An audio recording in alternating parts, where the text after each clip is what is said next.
Really, the word unnecessary sums up most of this movie. The sound design is unnecessarily loud. It's called fucking Silent Hill. Not everything should be yelling at me every 3 seconds. The CGI is unnecessary. It's overused, it doesn't blend well with the rest of the movie, and it just doesn't look good. Pyramid Head is unnecessary. There's so many fucking Silent Hill enemies from 1 and 3. Why did you put in Pyramid Head? There are so many. I'm gonna put some of them up on the screen right now. Why didn't you use fucking anybody for... The acting is unnecessarily bad. Overall, this is a movie that exists in like this pocket where it's considered good by people who watch video game movies because most video game movies suck. But when you actually stack it up against another movie, like a normal movie, it falls flat on its face. Trying to adapt a video game like Silent Hill to a movie has to be done in a way where you're not adapting the source material. That's how I feel about it, at least. You'd have to come up with a brand new concept and actually, properly explore the themes of Silent Hill through a new lens. Adapting a video game with a level structure doesn't work to a movie. It just feels like you're being dragged through a world where you could have been experiencing it in a video game, but instead you're experiencing it through the lens of someone else. Trying to adapt a video game to a movie doesn't typically work because a video game is supposed to engage you as the player, while a movie is supposed to engage you as the viewer. The problem is, this doesn't engage you as the viewer because everything going on is boring in the context of a viewer. I also don't understand why they changed the names of the characters. There wasn't really any point to that. It's not like they changed them in any significant way. I mean, like, they literally tried to make the main character still sound like Cheryl by naming her Sharon. You know what I'm saying? It doesn't...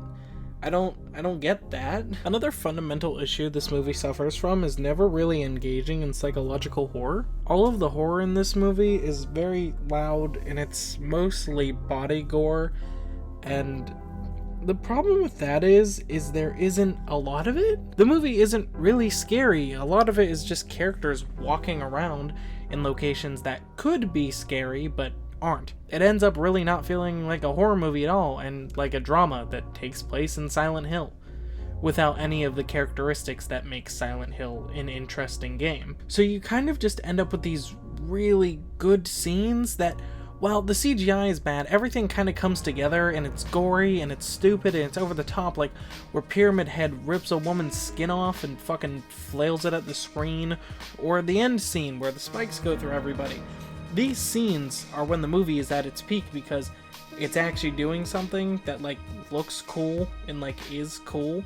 The rest of the movie is just walking. It's just people walking for like 2 hours. I think a really good example of psychological horror adapted to film would be the movie Spencer, actually. That movie feels more like Silent Hill than this does.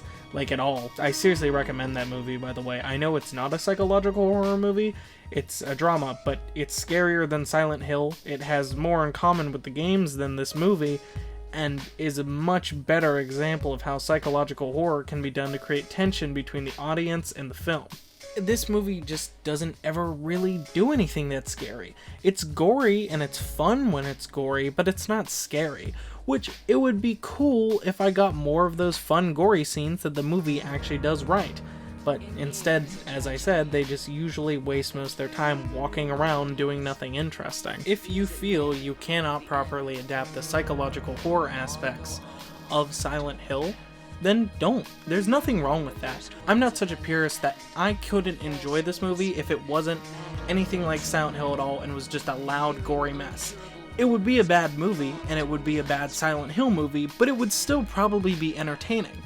The only issue is every time there is something entertaining, there's another 40 minutes of walking after that. The ratio of fun, watchable shit to characters walking around, doing nothing, being boring, and getting nothing accomplished, not developing or furthering the plot at all, is so bad. I don't care if you don't want to properly adapt Silent Hill. I'm fine with watching a movie that doesn't work as a Silent Hill movie, but what I would like is a movie that's at least entertaining to watch. This movie fails at doing both. Okay, really quick, in the original recording, I forgot to talk about this. The ending is stupid and makes no fucking sense at all. First of all, I don't understand how her husband can't exist in Silent Hill at the same time as her. He goes to Silent Hill, but for some reason it's just a normal town to him where he's not dead. While she goes to Silent Hill and, you know, is there and it's Silent Hill spooky. And then she comes back and it's still Silent Hill, but he never went there. I'm guessing that's because she died and he didn't. I'm assuming like there actually was, like, she died in the car accident. Is that correct? Let me Google this. Enters Rose in order to gain access to the cult sanctuary and fulfills his promise to avenge Alessa. It was just Alessa. Was that the devil in Silent Hill? The demon. This is not Silent Hill. This is not in Silent Hill 2. This is not Silent Hill. Evil Doer. This is from Silent Hill Origins. No wonder it's stupid. Rose managed to free Sharon, but remains trapped in the dimension herself. Okay. This is supposedly the good ending. Wait, that's the demon. That looks like the demon.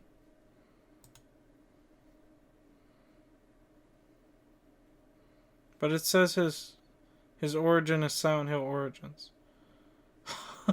Hobby, killing others. So he's got his baby, right? So now he's leaving.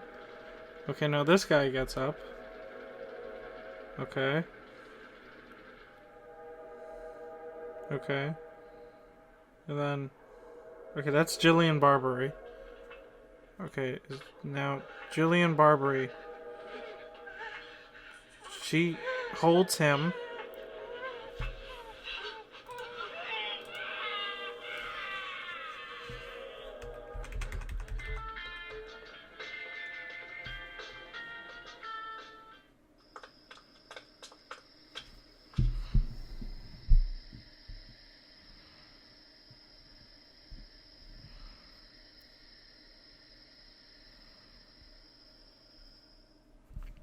Okay, so in the good ending, he leaves Silent Hill.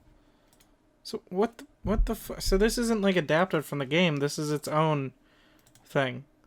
Okay, so yeah, back to my original statement. The movie's ending is stupid and makes no fucking sense whatsoever.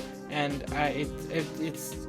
this is dumb. When Googling it, it said the second movie explains this, and that Rose got Sharon out of Silent Hill. But she was trapped there. I actually think what happened is the movie is dumb and bad. In general, the movie fails to do anything impressive or creative whatsoever. It just sloppily adapts a much more engaging and interesting property into a pretty loud, boring, generic horror movie.